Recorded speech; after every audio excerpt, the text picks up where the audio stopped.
let's talk about the Warclaw. Let's do this. Everybody in chat, say hello to YouTube. YouTube, say hello to Twitch chat. I am going to put this up on YouTube, so if you miss it, it'll be highlighted here on Twitch and on YouTube. The Warclaw came out this last Tuesday. Delayed, all that kind of stuff. We had all those issues happen at ArenaNet, so March 5th is when it came out. March 5th? Yeah. First thing we'll talk about really quick is the achievements. A lot of achievement points with it. I gained a bunch of achievement points with that, but the best part of it is it has its own category. So if you want to get that done, there it is. Pretty easy mount to acquire too. So Tuesday after the patch, I jumped into World vs. World. If you were here to watch that, but it saw how fast it was to get it.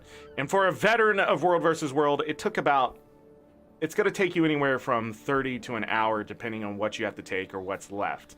Most people had the World vs. World potions, got it pretty early. So the reward track is the big thing to finish, because the other thing that happened, the reason why I'm showing this achievement, is that when you consume these, they give you skirmish tickets. And you need 50 skirmish tickets. And the big worry about it was that how long it was going to take for skirmish tickets. If you complete all but one of these, you can get 35 skirmish tickets. You can complete all of them, it's 45 skirmish tickets. So doing the Warclaw stuff was pretty simple. And for the most part, you know, one ability point in unlocks all of this. Capture keep, a camp, a tower, finish the reward track. What else was in there? 50 claimed skirmish tickets to buy something, 250 badges to buy something, and then you have to loot a tail from the guards, which will no longer drop. So the Warclaw overall, pretty simple in getting, in my opinion. Even if you're new to World vs. World, there are things you can do to help yourself. Join a group, learn the basics, please. Understand what supply is and what it means, and just pretty much follow a tag as closely as possible. You more than likely will be successful in getting the Warclaw, and once it's unlocked, it'll take another 125 ability points to get everything rolling. So what does it take for all of this? I don't even have it maxed out here. So it takes the 1 point. To even summon it, it takes the 1 point. I'm warning you. So if you go in another character after you unlock it and it's like, I can't use the Warclaw, you need to put a point in this. And I can't remember if you have to do it for PvE too. But there it is. And the rest of them are going to give you extra things, like the Warclaw moves faster in your own territory. The Warclaw gains an extra stamina bar. Battle Maul, which is the engage skill, now finishes enemies who are in down state. Unlock a second skill that allows your Warclaw to detect enemies. That's your sniff skill. And then the final one, unlock a third skill, allows your Warclaw to pull on gates. So the pulling on gates, 125 points. Pulling on the gates, every pull takes 1 supply, does 2,000 damage. You can have up to 3 people on a gate.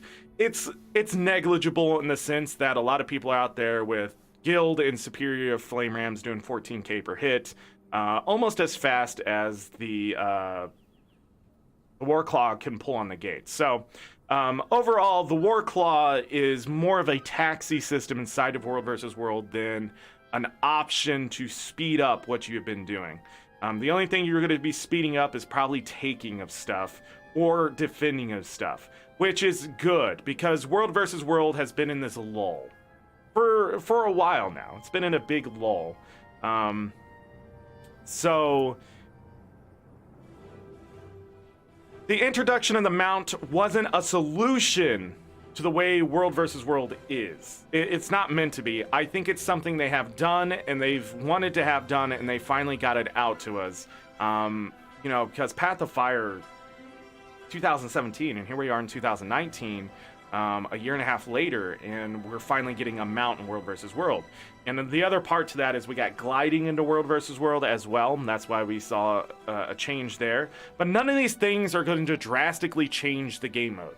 Even the mount, as great as it seems, they've already nerfed and pulled back on it a little bit for damage, because they don't want it to be something that makes the game mode completely different and people have to start relearning and things like that. They want to add a little spice to sort of change it up a bit, but again, not too much. And that's what this mountain did. So I unlocked it in about an hour. I was short on the reward track with the big buffs and stuff going on in World vs. World for the next couple weeks. Like, I was getting 390 points for the reward track, so it didn't take me too much longer. I only got 60 something potions to work with. So if I didn't, I think I calculated it would only take me about 35 minutes as a World vs. World veteran. Veteran in the sense I'm pretty casual about going in now. I pretty much just go in on Friday night resets, maybe once in a while for some dailies. So if you're completely new, it's going to take some work to get your stuff done. If you are a veteran, it is definitely not. The Warclaw itself looks amazing. The the one thing about it is that the dye channel, there's only one, but I think it looks great for what it is. I think you know, the skins they're going to come out with is probably going to be top notch. Bring in some money for the game, that kind of stuff. So let's go back to the achievements really quick. So another part of this was they introduced a lot of achievements, and so doing each this is not it. Doing each of the pieces will give you 5 achievement points, and finishing the whole thing will give you 10. So it's a lot of achievement points, let alone there's other achievements here to gather. Fatal Fangs you can repeat 10 times to get the full amount there, so you need to kill 50 people on the mounts when they're down. So other than that, there's secret achievements, things like that. Just one secret achievement from what and there's also pages in that you need to collect in EB. That one's not too hard for another 4 achievement points. So there's a good amount of achievement points to give everyone a bump there that is doing World versus World. And if they go out in PvE, all the cities have something to do, plus that secret achievement. So there is something for everyone. The PvE ones give you substantially amount less than the World versus World actually completing it and doing the stuff in World versus World. As you can see here, I have not unlocked one because I need to finish this one up here of doing so much damage to the gate. So people are probably going to be doing that for a while. But other than that, ANET's giving out some achievement points with it. Some good stuff going on there. Then if we actually talk about like the mount itself, the Maul ability, which transfers over into PvE a little bit. In PvE, it's a little bit stronger. The damage here is going to be affected. You're going to have your PvE masteries that affect it as well. And it does a bounding type thing when you use the dodge key. So it's almost like the Raptor, but much shorter. In World vs. World, it has 3, and you can spam it, and it does dodge. So you can sort of bound around things and get out of trouble. It is not perfect. There's definitely some tweaks that still need to go on even after they lowered the damage of this. The number of targets they lowered it down to is 3 instead of 10, and they also reduced its damage by 26%. You know, and that's the thing with it, is that when there's a lot of stuff in World versus World, damage exponentially increases, and that's the worry, is that this mount would take over some of that. Now, if someone else is on a mount and you're on a mount, if they hit you first, more than likely it doesn't mean anything, because then you can hit them and actually get the real battle started versus the player. If the mount runs out of HP, of course, you're going to be dismounted. So with 11,000 HP, I think that's a little much. I really do. I think they need to back it down to about 8.2. And from there, I think people will be able to dismount you and things like that. Ballistas can dismount you, but I believe you have to have the abilities for that. So either way, there are ways to get people off the mount, but at the same time, roaming is probably going to be the most effective, because people on a mount can't be stopped by immobilize or anything like that. That's a good choice in my opinion, because people are trying to get back to the Zerg. They're trying to get back into the game mode, not really just wander about. The other thing the mount's good for is that buff in your territory is good to get to the defense when the callouts happen, but at the same time, it's not going to make up enough of that time to make a difference there, in my opinion. Other than that, my experience inside of it, unlocking it and using it, has been a blast. It is just fun little spiced up thing to do. I've had fun killing people who are downed. I have been downed and killed, but it's a nice flavor to something that was missing, and in the sense of missing that when you're running from A to B, now the mount either increases that A to B speed, or it makes something enjoyable, something to do. You know, just bounding to it is a little more interesting than just running, you know, with your auto run on and things like that. So a lot of times I found World vs. Worlders sort of shying away from this, but it's not going anywhere. ANET's not going to delete it now. They're not going to remove it from the game. It's here to stay. And so it's up to World vs. Worlders to adapt, change their strategies, and use it the most effective as they can without exploiting and things like that. I hope that stuff gets repeated or reported, but not repeated. That'd be horrible. But so far, I have every time I've been in World vs. World since, which has been 3 times, getting it, going back in later just to run around and see what it's like, and then another time after that just to see what dailies and what people are doing. From what I see, a lot of people are enjoying it. And I don't think it's just PvEers that are enjoying it for sure.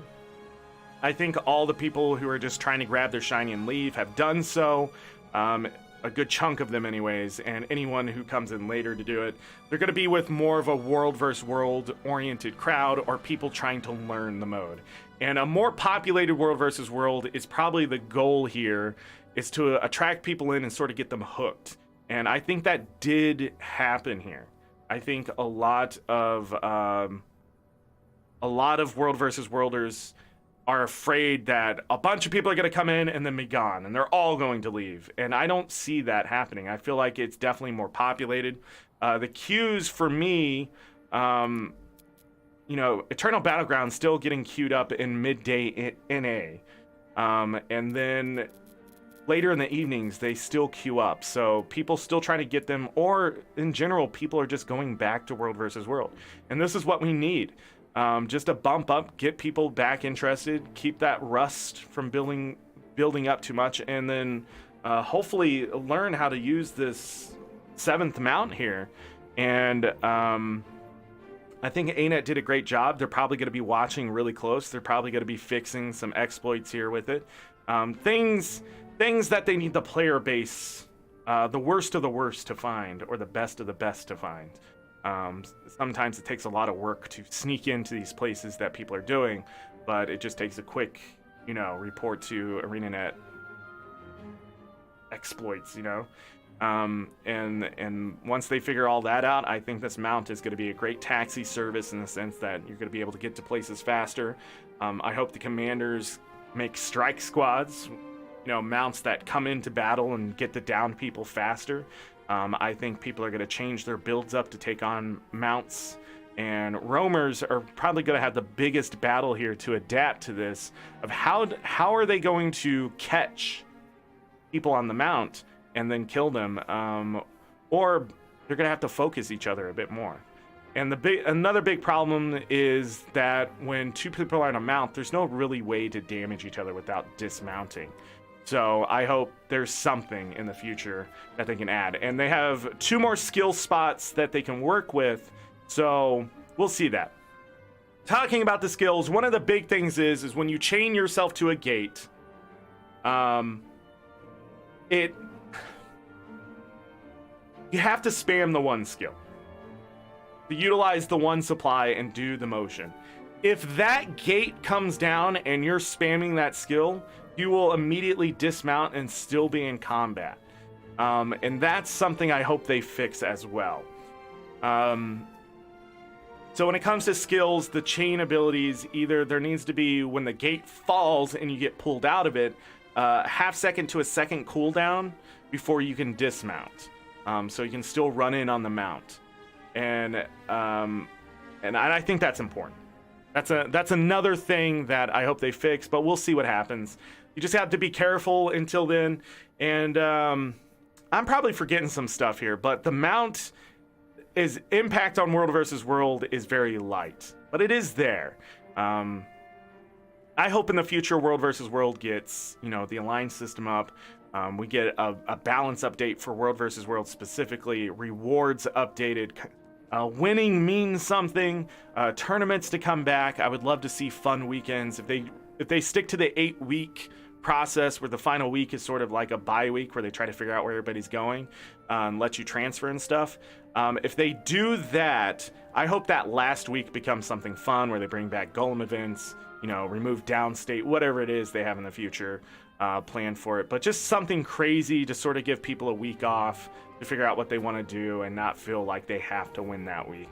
And then I don't know what they could do with the alliance system, but with the Warclaw here to stay, I really think everybody's going to have a lot of fun with it. A lot of people aren't going to admit it because they want World versus World to be serious and hardcore, but at the same time, you need something to attract people to this game mode. And if the mount does that and we can get the population to where it once was, especially before alliances, I think we'll have a more fun type of World versus World versus this sort of gray feeling type World versus World that we have now. And the mount sort of has taken a little bit of that away. So absolutely. And if you're wondering, is it worth getting for PvE? Yes and no. I mean, it's another mount you can have. You can go get the achievement points, and you can bound a couple times. And its one skill the engage skill isn't too bad. Does a little bit of bleeding and that kind of stuff. So, yes and no. What I'm gonna say there. So, yeah, the buffer to prevent one-shot roamers. Yeah, and hopefully balance in the future can prevent some of that too. I just know that ArenaNet is also going to add in a trap that roamers can use to knock people off their mount, take advantage of that. It's just probably one of those things, because I know ArenaNet more than likely does not want to see roamers suffer 100%, and roamers are probably the most worried group of World versus the entire entity, wondering like what's going to happen to my game mode. I don't think ArenaNet's going to do anything too crazy there. Because they want to keep the flow of how it feels there, but not have it disappear, So, but yeah, that's pretty much how I feel about the Warclaw. I know it still needs tweaks. I know ANET's still gonna do things with it. I hope they do. I hope this just isn't a nice little showy thing for now, because we're ending Living World Season 4. We're going into Season 5. And so I hope they give us some expansion level stuff for all the game modes.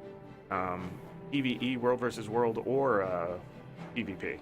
And I think adding a couple more skills to this mount could continue that spice up and have people have a lot of fun with it. Doesn't need to be anything crazy. I would like to see a damaging skill versus mount to mount combat. As somebody said yesterday, like jousting or something like that.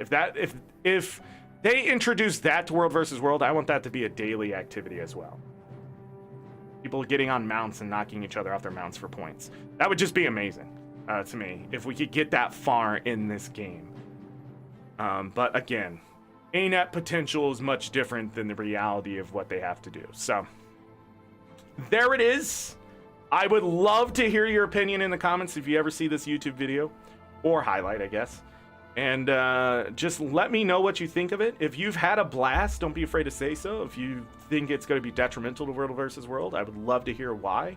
I love hearing both sides of the argument, but from what I see, I don't think it's worrisome to World versus World as much as it was before it was released.